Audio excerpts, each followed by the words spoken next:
warahmatullahi wabarakatuh. Kami dari kelompok 3 yang beranggotakan Gita Ajeng Prasika, Nanda Suryani akan membuat video pembelajaran tentang gerak dan energi. Gerak, pengertian, didefinisikan sebagai perubahan tempat atau kedudukan baik hanya sekali maupun berkali-kali.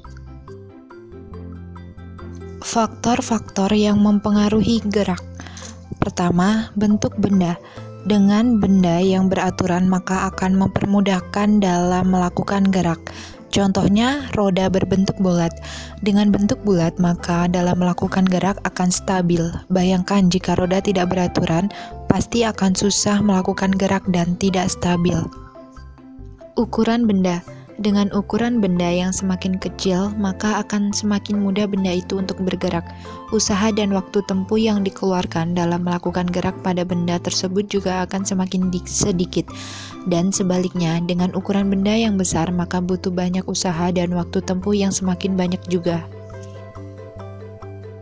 Ketiga, permukaan benda. Semakin halus dan datar permukaan benda, maka akan semakin mudah benda itu untuk bergerak. Karena dengan halusnya permukaan benda, maka akan mengurangi gesekan antar permukaan benda, sehingga benda mudah bergerak. Begitupun sebaliknya, dengan permukaan benda yang tidak beraturan, maka semakin mempersulit benda dalam bergerak karena gesekan antar permukaan benda semakin besar. Macam-macam gerak dan contohnya. Pertama, gerak lurus, yaitu gerak yang melalui lintasan yang lurus. Ada dua gerak di sini, yaitu gerak yang memiliki kecepatan yang selalu tetap adalah gerak lurus beraturan atau GLB. Dan jika kecepatan benda mengalami perubahan yang sama setiap 1 sekon, berarti benda itu mengalami gerak lurus berubah beraturan atau GLBB. Kedua, gerak melingkar. Suatu benda dikatakan bergerak melingkar jika memusat di tempatnya atau menempuhi lintasan lengkung di sekitar atau titik tetap. Ada dua macam gerak melingkar, yaitu gerak berputar di sekitar porosnya seperti jarum jam dan gerak berjalan mengitari posisi tertentu seperti bumi yang bergerak mengelilingi matahari. Kedua jenis gerak melingkar tersebut dipengaruhi oleh gaya-gaya yang berlainan. Hukum Newton tentang gerak. Hukum Newton tentang gerak merupakan hukum sains mengenai sifat dan gerak benda. Hukum ini ditemukan oleh Isaac Newton. Hukum Newton 1 menyatakan bahwa setiap benda cenderung mempertahankan keadaannya, yaitu tetap diam atau tetap bergerak dengan kecepatan konstan. Contohnya, yaitu ketika mengendarai mobil dengan kecepatan yang sangat tinggi dan kemudian menabrak sesuatu, misalnya pohon. Hukum Newton 2 menyatakan bahwa sebuah benda yang dikenakan gaya akan mengalami percepatan yang besarnya berbanding lurus dengan besar gaya dan berbanding terbalik dengan massa benda. Benda yang diam akan memiliki kecepatan 0. Jika diberikan gaya, akan memiliki kecepatan yang terjadi karena benda mengalami percepatan. Contohnya, yaitu ketika kita dihadapkan dengan mendorong sebuah truk besar dan sebuah mobil sedan kecil. Tentu mendorong truk yang besar memerlukan gaya yang sangat besar, dikarenakan massa truk cenderung lebih besar daripada mobil sedan. Hukum Newton 3 menyatakan bahwa setiap ada gaya aksi, maka selalu akan ada gaya reaksi yang besarnya sama tetapi berlawanan arah. Gaya yang besarnya sama tetapi berlawanan arah hanya akan saling meniadakan jika gaya tersebut bekerja pada benda yang sama. Jadi, pasangan aksi-reaksi adalah dua gaya yang bekerja pada benda yang berbeda.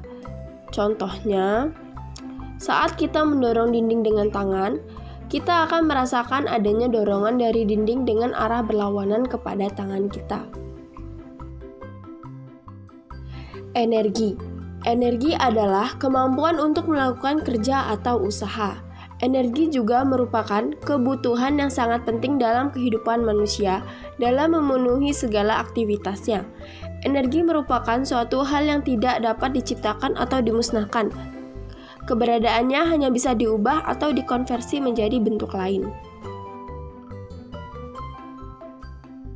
Hukum kekekalan energi.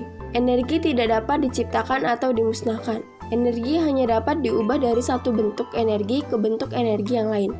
Hukum kekekalan energi merupakan hukum yang menyatakan bahwa energi itu kekal dan tidak dapat berubah besarnya sepanjang waktu. Memiliki nilai yang sama baik sebelum sesuatu terjadi maupun sesudahnya. Energi dapat diubah bentuknya, tapi besarnya akan selalu sama. Macam-macam energi. Pertama, energi kinetik. Energi kinetik merupakan energi yang keberadaannya berhubungan dengan pergerakan benda. Contoh energi kinetik yaitu pada motor yang bergerak, memanah, atau bersepeda. Kemudian, energi potensial. Energi potensial dimiliki suatu benda dalam berbagai bentuk. Umumnya, energi ini disimpan atau belum digunakan. Contoh energi potensial adalah buah yang jatuh dari atas pohon. Energi mekanik. Energi mekanik terdiri atas energi potensial dan kinetik. Misalnya, saat benda belum bergerak, benda tersebut memiliki energi potensial. Lalu, saat benda tersebut bergerak, energi potensialnya menjadi energi kinetik. Energi mekanik tercipta pada sifat gerak benda. Energi panas. Energi panas atau energi matahari adalah pusat dari semua sumber energi yang ada di dunia ini. Energi panas atau energi matahari yang sangat besar tidak ada habisnya, walaupun digunakan dalam bentuk apapun. Energi otot. Energi otot merupakan energi yang ada pada tubuh manusia atau makhluk hidup lain. Fungsi energi otot digunakan untuk menggerakkan organ tubuh dalam melakukan kegiatan sehari-hari. Energi bunyi. Energi ini dapat terjadi pada sejumlah benda yang bergetar hingga menimbulkan bunyi. Contoh dari energi bunyi, misalnya pada lonceng yang digerakkan hingga menimbulkan bunyi tertentu. Energi listrik. Energi ini adalah energi yang paling kerap digunakan untuk mendukung aktivitas sehari-hari. Energi listrik sendiri tercipta karena adanya perpindahan muatan listrik dari satu arus ke arus lain. Contoh energi listrik yaitu untuk menyalakan lampu. Energi cahaya. Energi cahaya dapat diperoleh dari benda-benda yang mampu memancarkan cahaya. Salah satu penghasil energi cahaya terbesar adalah sinar matahari. Energi ini juga dapat diubah menjadi energi listrik dengan bantuan sel surya. Energi kimia. Sesuai dengan namanya, energi kimia akan tercipta melalui proses reaksi kimia yang kemudian dapat diubah menjadi bermacam bentuk energi. Contoh dari energi kimia adalah bahan makanan yang kita makan. Energi nuklir.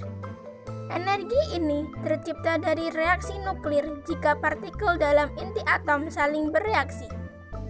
Berkat energi yang dihasilkan cukup besar, energi nuklir dapat digunakan sebagai pembangkit listrik. Sekianlah video presentasi yang dapat kami buat. Kurang dan lebihnya kami mohon maaf. Saya ucapkan terima kasih. Wassalamualaikum warahmatullahi wabarakatuh.